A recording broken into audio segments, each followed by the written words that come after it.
Hello viewers, I welcome you on my YouTube channel legal adept show. Friends, आज हम लोग recent में चल रहे एक बहुत ही कंट्रोवर्शियल मैटर के ऊपर एक चर्चा करेंगे। हम समझने की कोशिश करेंगे उस मैटर को एक अपने लीगल पॉइंट ऑफ व्यू से। वो मैटर है ब्रिजभूषण शरण सिंह और वुमेन रेसलर्स के बीच का। हम सभी जान रहे हैं आज के टाइम में कि वुमेन रेसलर्स ने ब्रिजभूषण के ऊपर कुछ चार्जेस लगाए हैं, कुछ चार्जेस फ्रेम करवाए हैं, और वो चार्जेस हैं वुमेन सेक्सुअल हैरेसमेंट से जुड़ा, वुमेन के अगेंस्ट सेक्सुअल हैरेसमेंट से जुड़ा मैटर है। तो कहीं ना कहीं ये काफी सीरियस मैटर है, हम सभी को पता है। और ऐसे मैटर्स में ये हमारे मतलब क्रिमिनल लॉ का एक नॉर्म बन चुका है कि वहां पे अरेस्ट डायरेक्टली हो किया जाता है किसी पर्सन को, अगर किसी के ऊपर एलिगेशंस लग गए हैं तो। बट नॉर्म्स होना और लॉ होना दोनों में फर्क है। लॉ क्या कह रहा है तो लॉ अपने आप में हमेशा आगे रहेगा। नॉर्म क्या है वो ठीक है, नॉर्म्स की कोई दिक्कत नहीं है, बट लॉ जो है वो हमेशा उसको हम प्रायोरिटी में रखेंगे। अगर लॉ कोई चीज कह रहा है और आप उस लॉ के अकॉर्डिंग चल रहे हैं तो आपको कोई काट नहीं सकता उसके आगे फिर आपका रास्ता कि नहीं नहीं नहीं तुम तो लॉ के अकॉर्डिंग चल रहे हो, नॉर्म्स तो ऐसा कह रहा है। नहीं, अब वो उसको आप रास्ता नहीं बदल पाएंगे उसका, क्योंकि वो चीजें हैं, लॉ बता रहा है वो चीज स्पेसिफिकली।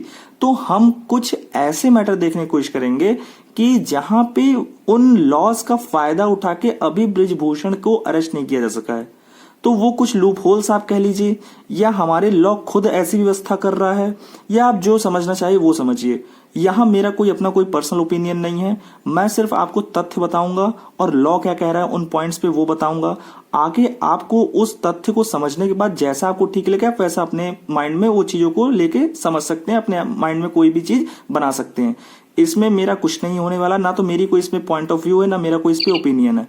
तो हम डायरेक्टली चर्चा करेंगे इस चीज पे कि आखिर ये मैटर जो कंट्रोवर्सी है, हमें ये सबको पता है कि अगर विमेन के अगेंस्ट एलिगेशंस लग रहे हैं वो भी इतने सीरियस नेचर के, तो वहां पे अरेस्ट होना चाहिए। और अरेस्ट होना इस सेंस में चाहिए कि वहां भी किसी पर्सन के ऊपर झूठे एलिगेशन न लगे, मतलब एक एविडेंसेस को बेस बनाते हुए वहां पे हमें सब चीज स्पष्ट रूप से सामने रखनी चाहिए। ठीक है, तो सारी चीजें हम लोग जो बात करेंगे वो एक लॉ फ्रेमवर्क के दायरे में रहते हुए करेंगे। लॉ हमारा क्या क्या बातें बता रहा है तो यहां हम सबसे पहले चार्जेस को देख लेते हैं। और चार्जेस के साथ हमारे साथ जरूरी हो जाता है यहाँ पे हम चार्जेस भी देखें और प्लस उनकी जो पनिशमेंट है वो देखें, क्योंकि पनिशमेंट्स ही हम समझेंगे तभी हम समझ पाएंगे कि किस तरह से जो ब्रिजभूषण है इस चीज का यूज कर रहे हैं।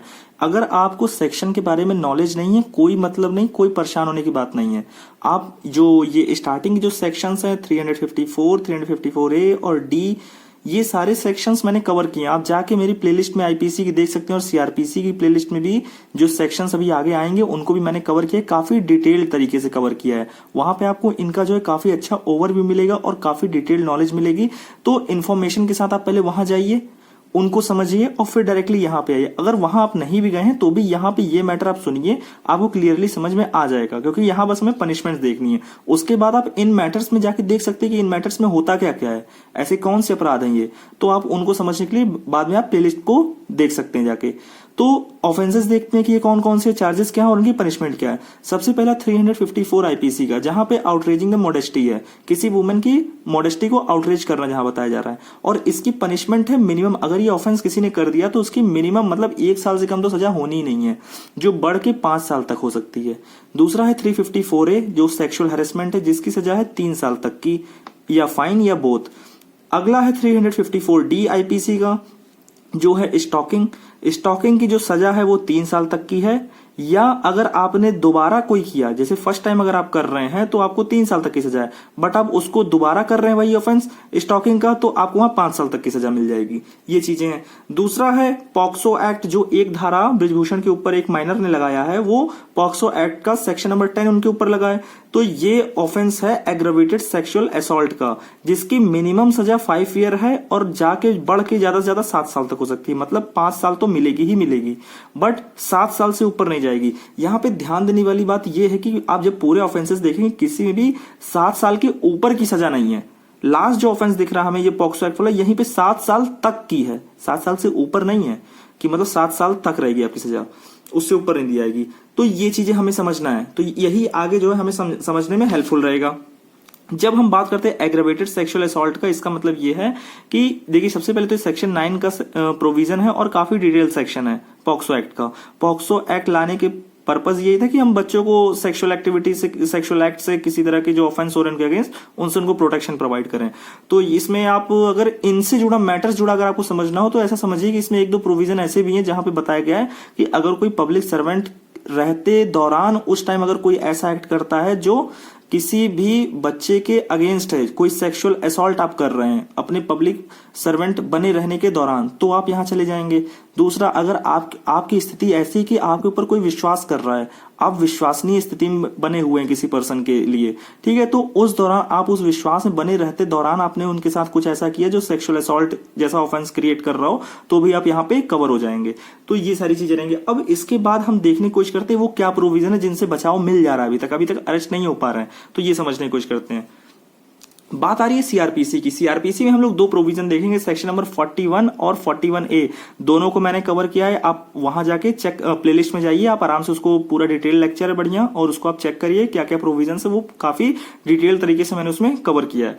सेक्शन नंबर 41 की बात आती है तो 41 सीधा सीधा ये कह रहा है कि पुलिस कब जो है किसी पर्सन को बिना वारंट के अरेस्ट कर सकती है। कहने का मतलब कॉग्निजेबल मैटर है। यहाँ पे हमने ऑफेंसेस को दो कैटेगरी में एक बार बांटा हुआ था। आप जब आप जाएंगे तो वहां देखेंगे तो आपको दिखेगा कि वहां पे हमने दो रूप में बांट रखा है कि एक ऐसे ऑफेंस है जिनकी पनिशमेंट जो है 7 साल से ऊपर है, 7 साल से ज्यादा है, और कुछ ऐसे ऑफेंसेज हैं, कुछ ऐसे कॉग्निजेबल ऑफेंस है जिनकी सजा जो है 7 साल तक या उससे कम है, 7 साल से। तो जो कम वाले ऑफेंस हैं वहां पे कुछ हमने जो है ज्यादा जो है फॉर्मेलिटीज रख रखी है अरेस्ट करने के लिए, कि आप डायरेक्टली अरेस्ट नहीं कर लेंगे, कॉग्निजेबल मैटर आया तो आप डायरेक्टली अरेस्ट नहीं कर लेंगे। वहां पे कुछ हमने 2-3 स्टेप बना रखे हैं, तब वो जब स्टेप कंप्लीट होंगे तभी आप अरेस्ट करेंगे। बट जो 7 साल से ऊपर का ऑफेंस गया, वहां पे क्या हो जाता है, वहां पे अब हमें सोसाइटी का इंटरेस्ट देखना पड़ता है कि यार अब हर टाइम हम सबका जो है पर्सनल इंटरेस्ट, सबका आर्टिकल 21 नहीं देखते रह सकते ना। यहाँ पे अब सोसाइटी की बात आ जाएगी, तो सोसाइटी, जब हम सोशल इंटरेस्ट देखेंगे, पूरी सोसाइटी का इंटरेस्ट देखेंगे, तो वहां पे हमारे पास छूट है, पुलिस चाहे तो डायरेक्टली अरेस्ट कर सकती है, कोई वहां दिक्कत नहीं। यहाँ पे यही दो जो डाइवर्जन किए गए, दो पार्ट में जो बांटा गया है कि जो एक लेस सीरियस है जिन्हें हम कह रहे हैं 7 साल से कम वाले, वहां पे होगा क्या, कोई कंप्लेंट आएगी पुलिस के पास, कोई रीजनेबल कंप्लेंट, कोई इन्फॉर्मेशन या कोई सस्पिशन है पुलिस को, कोई रीजनेबल सस्पिशन कि कोई कॉग्निजेबल ऑफेंस हुआ है और उस ऑफेंस की जो पनिशमेंट है वो 7 साल तक की है या उससे कम है, ये पुलिस को दिख रहा है सामने, ऐसा उनको लग रहा है। दूसरी चीज, उसके बाद इन्हें रीजन टू बिलीव है, पुलिस वालों को बिलीव है, विश्वास है कि ये जो इन्फॉर्मेशन मिली है, जो कंप्लेंट आई है, ये एकदम सही है, एकदम बढ़िया, एकदम सही सॉलिड इन्फॉर्मेशन है। उसके बाद उन्हें लग रहा है इसके बाद भी उन्हें ये चीज होना चाहिए कि अरेस्ट करना नेसेसरी है। और अरेस्ट करना नेसेसरी कब, ये जब 5 कंडीशन रहेंगे तभी, इसके अलावा नहीं। आप ये 5 कंडीशन शो करिएगा तभी आप अरेस्ट करिएगा। ये 5 कंडीशन क्या है कि पुलिस को अगर ऐसा लग रहा है कि अगर हम अरेस्ट नहीं किए तो वो अगला कोई ऑफेंस कर देगा, अदर कोई ऑफेंस कर देगा फर्दर। अगर हम अरेस्ट नहीं किए तो प्रॉपर इन्वेस्टिगेशन नहीं कर पाएंगे। अगर हम अरेस्ट नहीं किए तो वो एविडेंसेस में कहीं ना कहीं छेड़छाड़ कर देगा, डिसअपियर कर सकता है, टेम्परिंग कर सकता है। अगर हम अरेस्ट नहीं किए तो वो पर्सन विटनेसेस को डरा धमका सकता है, उनको जो लालच दे सकता है, ऐसा कुछ कर सकता है। अगर हमने अरेस्ट नहीं किया तो उस पर्सन को हम कोर्ट में पेश नहीं कर सकते। तो ये सारी जब 5 कंडीशन रहेंगी, तभी अगर इनमें से कोई कंडीशन शो हो रही है तभी पुलिस को ये चीज जागना चाहिए, अंदर से फील आना चाहिए कि यार अरेस्ट करना जरूरी है यहाँ पे। क्यों? क्योंकि इनमें से कोई एक कंडीशन जो है छूट जाएगी अगर हम नहीं किए तो, ठीक है, तो इसलिए अरेस्ट करना। अगला जो सीरियस ऑफेंसेस को हम देख रहे हैं 7 साल से ऊपर, वहां कोई आपके पास अगर इन्फॉर्मेशन आ रही है आप जाइए डायरेक्टली अरेस्ट कर लीजिए, वहां कोई दिक्कत नहीं। हमें यही समझना है। यहाँ पे जो ब्रिजभूषण का जो मैटर है, जो यहाँ पे जो वुमेन रेसलर है, उन्होंने जो एलिगेशंस लगाए हैं, वहां पे आपने देखा कि 7 साल तक के ही मैटर है, उससे ऊपर की नहीं है। तो इसलिए पुलिस को ये कई स्टेप्स अभी फॉलो करने पड़ेंगे कि देखिए आपके पास आई, ठीक है, सस्पेशन आया, आपके पास कंप्लेंट आई, इन्फॉर्मेशन आई, ठीक है, और आपने रीजन टू बिलीव कर लिया कि हाँ ठीक है, ट्रू है, मगर उसके बाद भी आपको लग रहा है कि अरेस्ट करने की जरूरत नहीं, तो पुलिस वाले रुक जा रहे हैं। क्यों? ऐसा क्यों हो रहा है? देखिए, जब एफआईआर की बात होती है तो एफआईआर मैंडेटरी है पुलिस को, कि आप एफआईआर लिखने से मना नहीं कर सकते।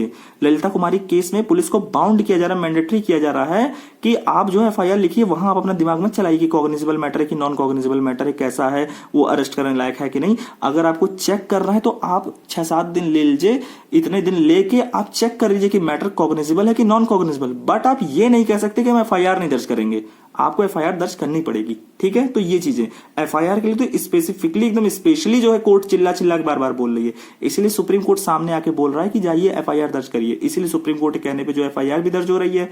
But supreme court bar bar police को और कुछ नहीं कह रहा है, इन्वेस्टिगेशन करने का तरीका नहीं सिखा रहा है। क्यों? क्योंकि इन्वेस्टिगेशन करने की छूट जो है पुलिस को खुद दी गई है और लॉ खुद कह रहा है कि पुलिस की इन्वेस्टिगेशन में कोई भी इंटरफियर नहीं करेगा, वहां उसको एक अपना ओपन स्पेस दिया जा रहा है।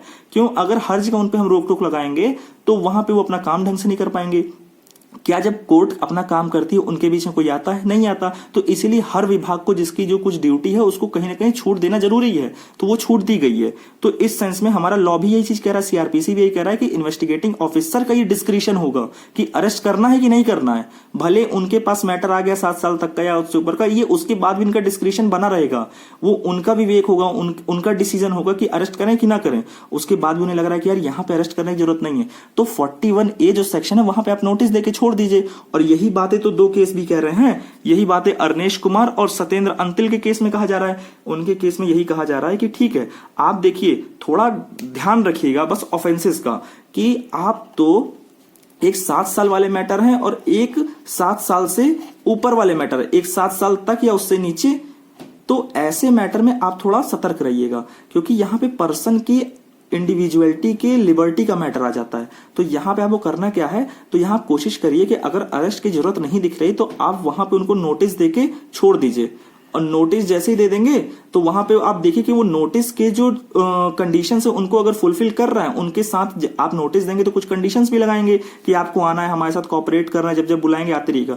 तो वो जब फुलफिल करता रहेगा आपके साथ ना, तब कोई दिक्कत ही नहीं। जब नहीं फुलफिल करेगा तब आप अरेस्ट करिएगा, कोई दिक्कत नहीं। बट आप पहले प्रायोरिटी में इसको रखिए। ये दोनों केस लॉ कह रहे हैं, सुप्रीम कोर्ट कह रही है ये चीजों पे।